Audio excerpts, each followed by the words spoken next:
Hi, welcome to the Happy Hour News Time. I'm Rebecca Arnetti, your host.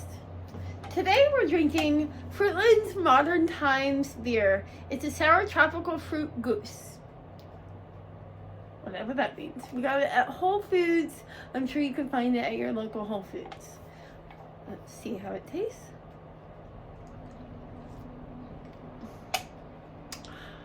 Refreshing.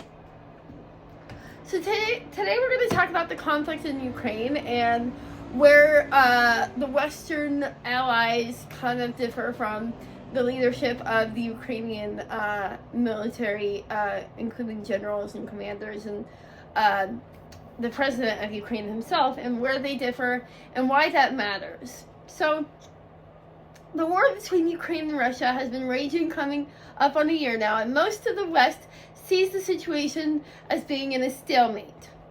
That's not to say that Russia lacks ambition. If you remember, Russia initially attempted an offensive that included attacking Kyiv, which is situated more west in the Eastern European nations. Eventually, that offensive by Russia failed, and Vladimir Putin's forces were compelled to pull back and focus their efforts to the eastern border of Ukraine, like the Donbass region. The Economist reported yesterday that Russia is amassing some 200,000 new troops to launch a new offensive on the capital of Ukraine. This is a report based on the assessment of Ukraine's head of armed forces, Valery Zaluzny. The view outside of the commanders directly involved in the conflict contradicts Ukraine's top leadership's assessment. For instance, Admiral Sir Tony Radakin of the Great Britain believes the conflict is still deadlocked, considering there has been an inconsiderable amount of movement for a month along the battlefront. It is important that the West aid Ukraine in repelling Russian attacks on civilian infrastructure, like electrical, water, and heating systems, which Russia has been relentless in attacking. Their aim, according to The Economist, is to wreck Ukraine's economy and batter the morale of the Ukrainian troops on the front lines who are worried about their families and back home. The article goes on to debate the legitimacy of Ukraine taking back all the territory that Russia has seized since 2014, including the Crimean Peninsula. There are factors like nuclear threats and Ukrainian grain exports that complicate that matter. That is the ultimate problem with Western involvement in this conflict. The West sees a different endgame than Ukraine's top leadership, and that wedge will ultimately mean a rift in support for the embattled country.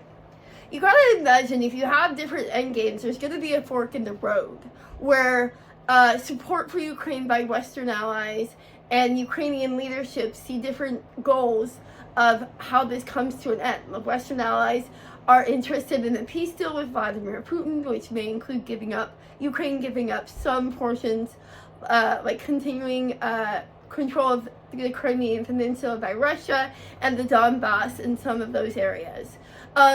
Ukraine is steadfast, and they've always said that they want to take back as much territory as they can, including the Crimean Peninsula, which Russia annexed in 2014.